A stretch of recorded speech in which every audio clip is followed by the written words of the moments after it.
Mister Arnold جو فلسفے کا استاد تھا علامہ اقبال علیہ رحمہ کا، اس نے ایک کتاب لکھی تھی پریچنگ آف اسلام. تو اس کے اندر اس نے لکھا کہ اسلام پوری دنیا کے اوپر کس طرح پھیل گیا.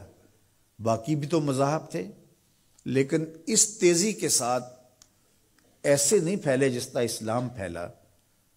تو اس نے کہا کہ من جملہ وجوہات اور ذرائع میں سے ایک ذریعہ اسلام کے پھیلنے کا یہ ہے کہ اسلام میں سے ہر شخص کو یہ حق دیا گیا ہے کہ وہ دین کی تبلیغ کرے اور نیکی کا حکم دے اور برائی سے منع کرے.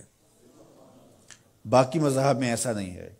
میرے حضور نے خطبہ حجۃ الوداع کے موقع پر 1,44,000 صحابہ سے مخاطبت کرتے ہوئے فرمایا فَلْيُبَلِّغِ الشَّاهِدُ الْغَائِبَ، جو موقع پہ موجود نہیں ہیں تم سب کی ذمہ داری ہے ان تک میرا پیغام پہنچا دو.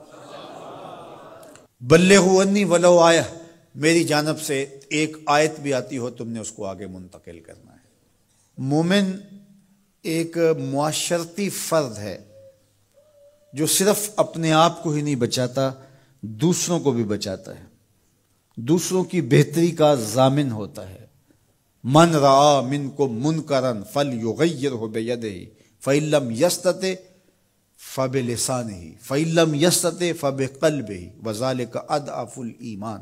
فرمایا تم میں سے اگر کوئی شخص برائی ہوتے دیکھے تو ہاتھ سے منع کرے، اور اگر ہاتھ سے منع نہیں کر سکتا تو زبان سے روکے، اگر زبان سے بھی نہیں روک سکتا تو دل سے برا جانے. وذالک اضعف الایمان، اور یہ کمزور ترین ایمان کی علامت ہے کہ وہ دل سے برا جانے. اسے کم از کم زبان سے منع کرنا چاہیے، کوشش تو ہو کہ ہاتھ سے منع کرے. لیکن آج کل وہ کہتے ہیں جی اب کسی کو کہنے کا زمانہ نہیں رہا.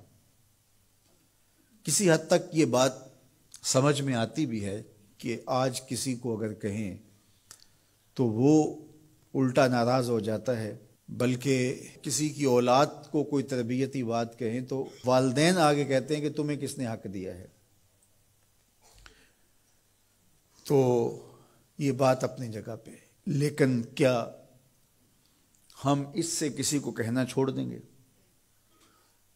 طریقہ کار خوبصورت ایسا رکھیں کہ جو حالات کا متقاضی ہو کہنا نہ چھوڑے.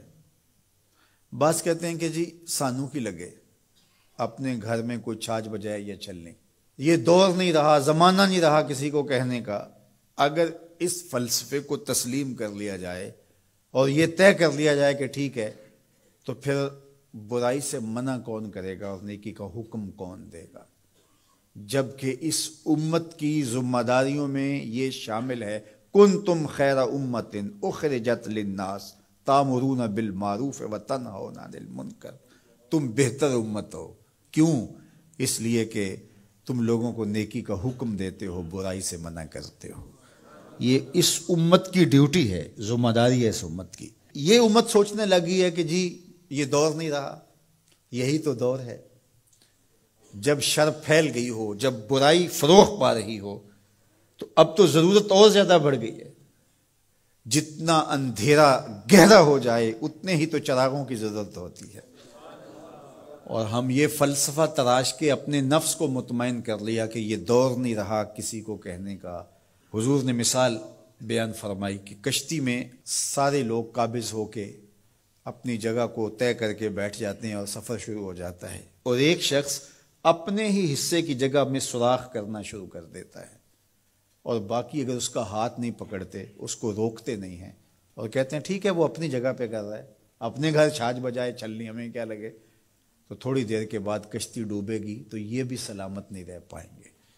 اور اگر اس کا ہاتھ پکڑ لیتے ہیں تو وہ بھی بچے گا اور یہ بھی ڈوبنے سے محفوظ رہیں گے. جب برائی پنپتی ہے، برائی کی نشو و نما ہوتی ہے، تو کیا وہ چنگاریاں ہمارے گھروں کو خاکستر نہیں کرتی ہیں؟ معاشرہ تباہ ہوتا ہے تو ہم اپنی اولادوں کو پھر کس طرح بچا پائیں گے؟ تو مل کے برائی کو روکنا اور نیکی کا حکم